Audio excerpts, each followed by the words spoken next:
नगरपालिकेनं आम्हाला काहीही केलं नाही. कचऱ्याचा माणूस सुद्धा येत नाहीये. हाक मारली की लगेच येतात. हा आमचा घरचा माणूस आहे, हक्काचा माणूस आहे. साहेबांच्या बद्दल मी एक सांगते की पक्षापेक्षा तो माणूस 100% महत्वाचा आहे. आता गेल्या मागच्या खेपेला इथूनच निवडून आले. आणि आमचे तर बरेच ज्येष्ठ नागरिकच आहेत. प्रत्येकाची मुलं पुण्या मुंबईला असल्यामुळं कसं होतं, आधार हा त्यांचाच आहे. आमचे बरेचसे प्रॉब्लेम सॉल्व्ह झालेले आहेत. श्रावण बाळ म्हटलात तरी चालेल किंवा कुठले काही बाळ. नियाज खान हे श्रावण बाळच आमच्यासाठी तर आहे. काकू हा. किती वर्षापासून आपण मतदान करतो? आम्ही हे करते तसं म्हटलं तर जसं आम्हाला मिळाला चान्स तेव्हापासून आम्ही करतो. कोल्हापूरमध्ये कधीपासून? आम्ही काय इथं येऊन 30 वर्ष झाली. 30 वर्ष झाली आम्हाला. 30 वर्षामध्ये कोल्हापूर कसं आहे? बदललं का आणखी बदल हवाय? खूप बदललेलं आहे आणि बदल हवा पण आहे. कोणता बदल हवा? तर काय बदल म्हणजे तसं काय म्हणजे कुठलाच मुद्दा सांगणार तसं म्हटलं तर तुमचा एक ज्येष्ठ नागरिक म्हणून तुम्हाला काय मुद्दा वाटतो की बाबा आता ठीक आहे, आम्हाला ज्येष्ठ नागरिक म्हणून ह्या गोष्टी महानगरपालिकेने व्हाव्या. हा एक तर बसेसची सोय आपल्या ह्या भागात अजिबात नाहीये. म्हणजे कुठेही जायचं म्हटलं तर आम्हाला रिक्षा किंवा आमची गाडी घेऊन जायला लागतं. क्वचित कधीतरी बसनं जायचं म्हटलं तर पूर्ण बंद करून टाकलेले आहेत बसेस. म्हणजे आम्हालाच असं नाही, बऱ्याच जणांना बसची गरज असते. आता पूर्वी होते, पाचगावला बस होती, स्टँडला बस होती.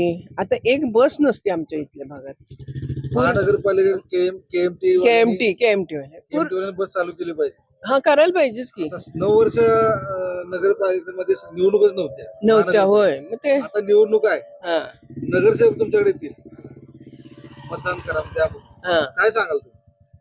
हे सांगणार आम्हाला सोयी द्या करून कोण करेल बऱ्यापैकी. तुमची सोय असं वाटतं तुम्हाला? नगरसेवक करणार कोण ना. करेल? कोण नगरसेवक वाटेल तुम्हाला? आता किंवा हा आम्ही हे माणूस- बघा, नियाज खान आता गेल्या मागच्या खेपेला इथूनच निवडून आले. ते आमचे बऱ्यापैकी कामं करतात. हाक मारली की लगेच येतात.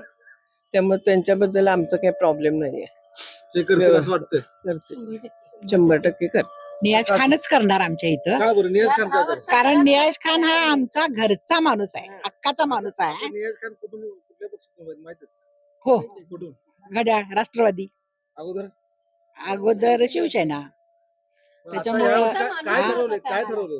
नाही आमचे काय आहे मेन म्हणजे आम्हाला आत येणारा रस्ता आणि बरेचसेच नियाज खानमुळे आमचे बरेचसेच प्रॉब्लेम सॉल्व्ह झालेले आहेत. आणि नियाज खान हा आमचा एक घरचा माणूस, हक्काचा, असं आम्हाला वाटतो. एक फोन केला की एक 10 मिनिटात नियाज खान इथे येतोय, सगळी कामं आमची करतो. नगरपालिकेने 5 वर्षात सत्ता होती, काय केलं का नाही? नाही, नगरपालिकेनं आम्हाला काहीही केलं नाही. कचऱ्याचा माणूस सुद्धा येत नाहीये. पण नियाज खान सगळं स्वतः येऊन बघून करून जातो. ज्येष्ठ नागरिकांसाठी उद्यानाचा एक विषय सारखा येतोय मावशी, की हो. बाबा नगरपालिकेचे उद्यान झाले नाहीत, काय नाही. तुमच्या नाही. भागात एखादं उद्यान आहे का? हो, नाही इथं नाही आहे. सुधाकर नगरला छोटंच आहे, नाही तर मग प्रतिभा नगर, हुतात्मा पार्क. इथं केलं तर उलट तेवढं बरं होईल माणसांना वगैरे राहण्यापेक्षा. काय सांगाल आणि नियाज साहेबांच्या बद्दल मी एक सांगते की पक्षापेक्षा तो माणूस 100% महत्वाचा आहे. कारण की आता 10 वर्षात एवढं त्यांनी केलंय ना, की बाबा आम्ही अपेक्षा केली नव्हती त्यापेक्षा कितीतरी पटीने त्यांनी भरपूर केलेलं आहे. त्यामुळे आम्हाला पहिला एक फोन केला की दुसऱ्या फोनची आवश्यकताही पडत नाही, की बाबा हे करायचं राहिले किंवा करायला या म्हणून.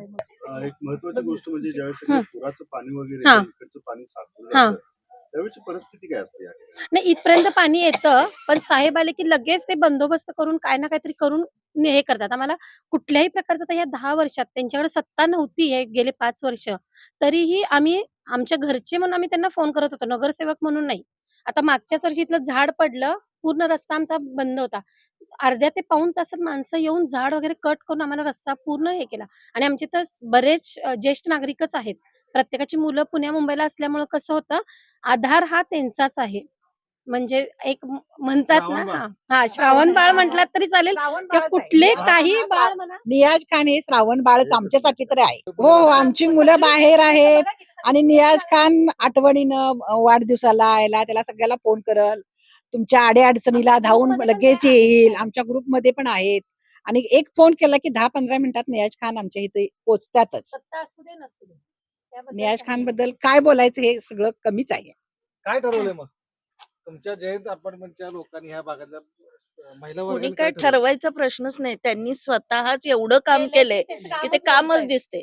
ते नदी ह्याच्या पाण्याबद्दल बोललात ना, ओढ्याच्या, ते इथपर्यंत येत होतं.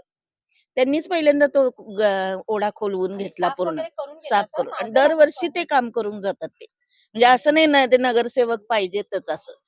नगरसेवक आणि नसताना ते काम महत्वाची गोष्ट म्हणजे सिनियर सिटीजनला आम्हाला कोविडच्या काळात पण त्यांनी भरपूर मदत केली. खूप म्हणजे खूप मदत केली कोविडच्या काळात. आरोग्य शिबिरदान वगैरे काही रक्तदान शिबिर हो, किंवा बऱ्याच विशेष वेळा असतं त्यांचं. विशेष रक्तदान काही असतं. नंतर आता आभा कार्ड त्यांनी सुरू आभा कार्ड झालं. स्वतःच्या आभा घरी कार्ड केलं जो होतं स्वतःच्या आणि घरी सगळेच केला होता करून त्यांनी. घेतले त्यांनी. आभा आणि सगळं करून घेतलंय. आयुष्यमान भारत. रस्त्याचं काम म्हणा, किरकोळ कामं जरी त्यांना सांगितली, तर मी नगरसेवक नाही, मी करणार नाही, असं कधी म्हणत नाहीत. आम्ही एकदा जेव्हा आता सांगितलं, "हे 9 वर्ष बाकडे नाही घालून द्या त्यांना." कारण की आम्हाला कसं इथे कट्ट्यावर बसावं लागतं ना, थोड्या उभं राहावं लागतं. साहेबांनी स्वतः येऊन हे बाकडे वगैरे बसवून व्यवस्थित झालंय ना नाही, हे त्यांच्याच कृपेने झालंय असं म्हटलात तरी चालेल. तेव्हा सत्ताही नव्हती ना हो? नव्हती. होय. सत्ता नव्हती त्यांची. महानगरपालिकेने आता काय वाटतंय सत्ता आल्यावर काय करतील मग? काय काय काय काय हवं? अजूनही चांगले म्हणजे बदल करतील ते. आता जेवढे केलेत त्याच्यापेक्षाही आणि चांगले बदल करतील.